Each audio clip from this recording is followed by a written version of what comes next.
Hi viewers, welcome to Prasad lunch box. ನಾನು ಅಶ್ವಿನಿ ಪ್ರಸಾದ್. ಇವತ್ತು ಗೋರಿಕಾಯಲ್ಲಿ ಸಾಗು ಮಾಡಿ ತೋರಿಸ್ತಾ ಇದ್ದೀನಿ.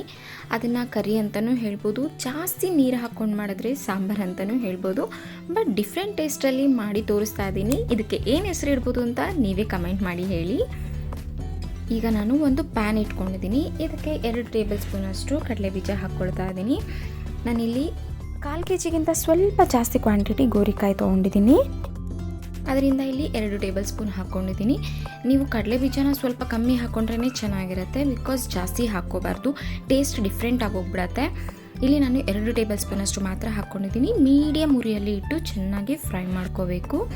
ನಾನು ಇದನ್ನು ಆಲ್ಮೋಸ್ಟ್ 6 to 8 ಮಿನಿಟ್ಸ್ವರೆಗೂ ಮೀಡಿಯಮ್ ಉರಿಯಲ್ಲೇ ಇಟ್ಟು ಚೆನ್ನಾಗಿ ಫ್ರೈ ಮಾಡ್ಕೊಂಡಿದ್ದೀನಿ. ಈಗ ಇದನ್ನು ತಣ್ಣಗಾಗ್ಲಿಕ್ಕೆ ಇಡೋಣ. ಈಗ ಒಂದು ಮಿಕ್ಸಿ ಜಾರ್ ತೊಗೊಂಡು ಇದಕ್ಕೆ ಒಂದು ಬ್ಯಾಡಗಿ ಮೆಣಸಿನ್ಕಾಯಿ ಹಾಕ್ಕೊಳ್ತಾ ಇದ್ದೀನಿ. ಟೇಸ್ಟ್ ವೈಸು ಕಲರ್ ವೈಸ್ ತುಂಬ ಚೆನ್ನಾಗಿರುತ್ತೆ. ಈಗ ನಾನು ಕಡಲೆ ಬೀಜ ಏನು ಹುರಿದಿಟ್ಕೊಂಡಿದ್ದೆ ಅದನ್ನು ಹಾಕ್ಕೊಳ್ತಿದ್ದೀನಿ. ಬಿಸಿಯಲ್ಲಿದ್ದಾಗ ಅವಾಯ್ಡ್ ಮಾಡಿ, ತಣ್ಣಗೆ ಆದಮೇಲೆ ಹಾಕ್ಕೊಳ್ಳಿ.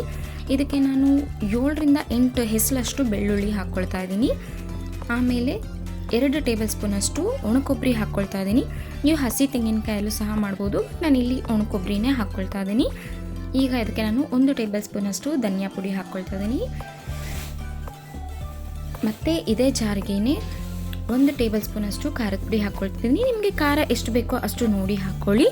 ಒಂದು 1/4 ಟೀ ಸ್ಪೂನಷ್ಟು ಅರಿಶಿನ ಹಾಕ್ಕೊಳ್ತಾ ಇದ್ದೀನಿ. ಈಗ ಇದನ್ನು ಎಲ್ಲನೂ ಕಂಪ್ಲೀಟಾಗಿ ನುಣ್ಣಗೆ ಪುಡಿ ಮಾಡ್ಕೊಳ್ಬೇಕು. ನೋಡಿ, ನಾನಿಲ್ಲಿ ಒಂದು ಚೂರು ನೀರು ಹಾಕ್ತೀರಾ ನೀಟಾಗಿ ಪುಡಿ ಮಾಡ್ಕೊಂಡಿದ್ದೀನಿ. ನೀವು ಬೇಕು ಅಂದರೆ ನೀರು ಹಾಕಿನೂ ಸಹ ಪುಡಿ ಮಾಡ್ಕೋಬೋದು. ನಾನಿಲ್ಲಿ ಒಣಕೊಬ್ಬರಿ ಹಾಕಿರೋದ್ರಿಂದ ಒಂಚೂರು ನೀರು ಹಾಕ್ಕೊಳ್ತೀರಾ ಪುಡಿ ಮಾಡ್ಕೊಂಡಿದ್ದೀನಿ. ನೀವು ಹಸಿ ತೆಂಗಿನಕಾಯಿ ಹಾಕಿದಾಗ ಈ ಥರ ಮಾಡ್ಕೊಳ್ಳಿಕ್ಕಾಗಲ್ಲ, ಆಗ ನೀವು ನೀರು ಹಾಕಿನೇ ಕಂಪ್ಲೀಟಾಗಿ ನುಣ್ಣಗೆ ಗ್ರೈಂಡ್ ಮಾಡ್ಕೋಬೋದು. ಈಗ ಇದನ್ನು ಸೈಡಿಗೆ ತೆಗೆದಿಟ್ಕೊಂಡಿದ್ದೀನಿ.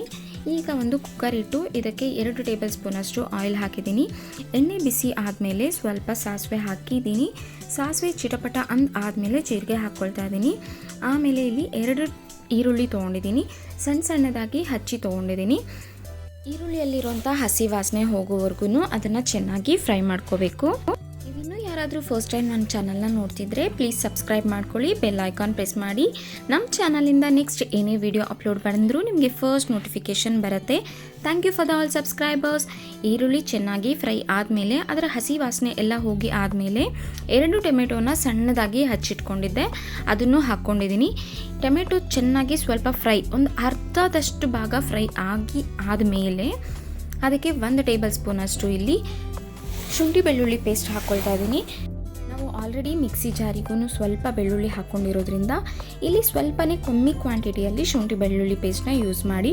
ನೀವು ಅಲ್ಲೇನಾದರೂ ಬೆಳ್ಳುಳ್ಳಿನ ಸ್ಕಿಪ್ ಮಾಡಿದ್ರೆ ಇಲ್ಲಿ ಜಾಸ್ತಿನೂ ಸಹ ಹಾಕ್ಕೋಬೋದು. ನಾನಿಲ್ಲಿ ಜಸ್ಟ್ 1 ಟೇಬಲ್ ಸ್ಪೂನಷ್ಟು ಹಾಕ್ಕೊಂಡು ಚೆನ್ನಾಗಿ ಅದನ್ನು ತಿರುಗಿಸ್ಕೊಳ್ತಾ ಇದ್ದೀನಿ.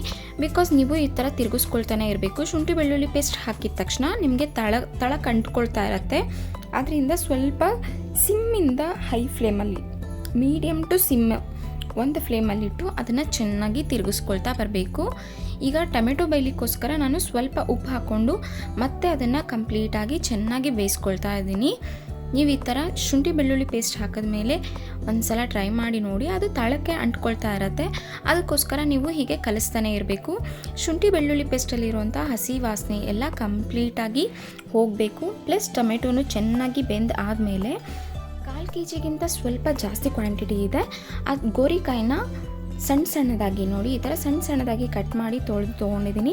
ಇದನ್ನು ಕಂಪ್ಲೀಟಾಗಿ ಈಗ ನಾನು ಕುಕ್ಕರ್ಗೆ ಹಾಕ್ಕೊಳ್ತಾ ಇದ್ದೀನಿ. ಇದನ್ನು ಎಣ್ಣೆಯಲ್ಲೇ ನಾವು ಏನು ಟೊಮೆಟೊ ಎಲ್ಲ ಹಾಕಿದ್ದೀವಿ ಅದರದ್ದೆಲ್ಲ ಎಣ್ಣೆಯಲ್ಲೇ ಫ್ರೈ ಆಗಬೇಕು. ಅಲ್ಲಿವರೆಗೂ ಚೆನ್ನಾಗಿ ಇದನ್ನು ಕಲಿಸ್ಕೋಬೇಕು. ಇದನ್ನು ಚೆನ್ನಾಗಿ ಕಲಿಸ್ಕೊಂಡು ಆದಮೇಲೆ ಒಂದು 2 ನಿಮಿಷ ಇಲ್ಲ ಒಂದು 3 ನಿಮಿಷ ಮತ್ತೆ ಅದನ್ನು ಪ್ಲೇಟ್ನ ಮುಚ್ಚಿಡಬೇಕು. ನಾವೇನು ಶುಂಠಿ ಬೆಳ್ಳುಳ್ಳಿ ಪೇಸ್ಟ್ ಹಾಕಿದ್ದೀವಿ ಅದರ ಫ್ಲೇವರ್ ಎಲ್ಲ ಇದಕ್ಕೆ ಬರಬೇಕು ಅಂದರೆ ಒಂದು 2-3 ನಿಮಿಷ ಬಿಟ್ಟು ಮತ್ತೆ ತೆಗೆದು ಚೆನ್ನಾಗಿ ಕಲಿಸ್ಕೊಳ್ತಾ ಇದ್ದೀನಿ. ಶುಂಠಿ ಬೆಳ್ಳುಳ್ಳಿ ಪೇಸ್ಟ್ ಹಾಕಿರೋದ್ರಿಂದ ತುಂಬ ಹೊತ್ತು ಹಾಗೆ ಮುಚ್ಚಿ ಇಡಬಾರ್ದು. ಆಗಾಗ ತೆಗೆದು ಆಲ್ಮೋಸ್ಟ್ ಒಂದು 5 ರಿಂದ 6 ನಿಮಿಷದವರೆಗೂ ಚೆನ್ನಾಗಿ ಬೇಯಿಸ್ಕೊಂಡಿದ್ದೀನಿ. ಈಗ ನೋಡಿ ಸ್ವಲ್ಪ ಕಲರ್ ಕೂಡ ಚೇಂಜ್ ಆಗಿದೆ. ಆಲ್ಮೋಸ್ಟ್ ಇದು ಒಂದು ಎಣ್ಣೆಯಲ್ಲಿ ಸ್ವಲ್ಪ ಫ್ರೈ ಕೂಡ ಆಗಿದೆ. ಈಗ ಇದನ್ನು ಮತ್ತೆ 2 ನಿಮಿಷ ಬೇಯಿಸಿ ತೊಗೊಂಡು ಆದಮೇಲೆ ಇದನ್ನು ಕಂಪ್ಲೀಟಾಗಿ ಚೆನ್ನಾಗಿ ಕಲಿಸ್ಕೊಳ್ತಾ ಇದ್ದೀನಿ. ಸೇಮ್ ಮಸಾಲ ಪೌಡ್ರಲ್ಲೇ ನೀವು ಗೋರಿಕಾಯಿ ಪಲ್ಯನೂ ಸಹ ಮಾಡ್ಕೋಬೋದು. ಅದು ನಾನು ನೆಕ್ಸ್ಟ್ ವಿಡಿಯೋದಲ್ಲಿ ತೋರಿಸ್ತೀನಿ. ಈಗ ನಾನು ಏನು ರುಬ್ಬಿಟ್ಕೊಂಡಿದ್ದೆ ಆ ಪೌಡರ್ನ ಇದಕ್ಕೆ ಹಾಕ್ಕೊಳ್ತಾ ಇದ್ದೀನಿ. ಇದರಲ್ಲಿ ಕಡಲೆ ಬೀಜ ಒಂದು ಬಿಟ್ಟು ಇನ್ನೆಲ್ಲ ಹಸಿದೆ ಹಾಕ್ಕೊಂಡಿರೋದ್ರಿಂದ ಸ್ವಲ್ಪ ಅದರ ಹಸಿ ವಾಸನೆ ಹೋಗೋವರೆಗೂ ಚೆನ್ನಾಗಿ ಅದನ್ನು ತಿರುಗಿಸ್ಕೊಳ್ತಾ ಬರಬೇಕು. ಖಾರದ ಪುಡಿ, ಧನಿಯಾ ಪುಡಿ, ಅರಿಶಿನ, ಬೆಳ್ಳುಳ್ಳಿ, ಒಣಕೊಬ್ಬರಿ ಇದೆಲ್ಲ ಸ್ವಲ್ಪ ಹಸಿದಾಗೇ ಇರುತ್ತೆ. ಇದೆಲ್ಲ ಗೋರಿಕಾಯಿಗೆ ಅದರ ಫ್ಲೇವರ್ ಎಲ್ಲ ಗೋರಿಕಾಯಿಗೆ ಸೇರಬೇಕು. ಪ್ಲಸ್ ಚೆನ್ನಾಗಿ ಅದರಲ್ಲಿರೋಂಥ ಹಸಿ ವಾಸನೆ ಎಲ್ಲ ಹೋಗೋವರೆಗೂ ಒಂದು 2 ನಿಮಿಷ ಚೆನ್ನಾಗಿ ತಿರುಗಿಸ್ಕೊಳ್ತಾನೆ ಇರಬೇಕು. ಆಮೇಲೆ ಮಿಕ್ಸಿ ಜಾರಿಗೇನೆ ಮತ್ತು ಸ್ವಲ್ಪ ನೀರು ಹಾಕ್ಕೊಂಡು ಮತ್ತೆ ಅದನ್ನು ಚೆನ್ನಾಗಿ ಕಲಿಸ್ಕೊಂಡಿದ್ದೀನಿ. ಈಗ ನಮಗೆ ಎಷ್ಟು ಬೇಕೋ ಅಷ್ಟು ನೀರು ಹಾಕ್ಕೋಬೇಕು. ನಮಗೆ ಜಾಸ್ತಿ ಕ್ವಾಂಟಿಟಿಯಲ್ಲಿ ಬೇಕು ಅಂದರೆ ಸ್ವಲ್ಪ ನೀರಾಗಿ ಮಾಡ್ಕೊಳ್ಳಿ. ರೈಸ್ಗೆ ಬೇಕು ಅಂದರೆ, ಇಲ್ಲ ನಾವು ಚಪಾತಿ ಪೂರಿಗೆ ಮಾಡ್ಕೊಳ್ತಿದ್ದೀವಿ ಅಂದರೆ ಸ್ವಲ್ಪ ಗಟ್ಟಿಯಾಗಿ ಮಾಡ್ಕೋಬೇಕು. ನಾನಿಲ್ಲಿ ಸಾಗು ಥರ ಮಾಡ್ತಾ ಇರೋದ್ರಿಂದ ಒಂದು 3/4 ಕಪ್ಪಷ್ಟು ನೀರು ಹಾಕ್ಕೊಂಡಿದ್ದೀನಿ. ಯಾಕಂದರೆ ತೆಂಗಿನಕಾಯಿ ಹಾಕಿರೋದ್ರಿಂದ ತಿಕ್ನೆಸ್ ಸ್ವಲ್ಪ ಬರುತ್ತೆ. ಕಡಲೆ ಬೀಜನೂ ಸ್ವಲ್ಪ ತಿಕ್ನೆಸ್ ಕೊಡೋದ್ರಿಂದ ನಾನಿಲ್ಲಿ ಸ್ವಲ್ಪ ಮೀಡಿಯಮ್ ಆಗಿ ನೀರು ಹಾಕ್ಕೊಂಡಿದ್ದೀನಿ. ಅಂದರೆ ಒಂದು 3/4 ಗ್ಲಾಸಷ್ಟು ನೀರನ್ನ ಹಾಕ್ಕೊಂಡಿದ್ದೀನಿ. ನೀವು ಮಾಡುವಾಗ ನಿಮಗೆ ಗೊತ್ತಾಗುತ್ತೆ ಎಷ್ಟು ನೀರು ಹಾಕ್ಕೋಬೇಕು ಅಂತ. ಈಗ ನಾನು ನೀರು ಎಷ್ಟು ಬೇಕೋ ಅಷ್ಟು ಹಾಕ್ಕೊಂಡು ಆದಮೇಲೆ ಗರಂ ಮಸಾಲ ಸ್ವಲ್ಪ ಹಾಕ್ಕೊಳ್ತಾ ಇದ್ದೀನಿ. ಈ ಟೈಮಲ್ಲಿ ನಿಮಗೆ ಬೇಕು ಅಂದರೆ ಉಪ್ಪು ನೋಡಿ ಹಾಕ್ಕೋಬೇಕು.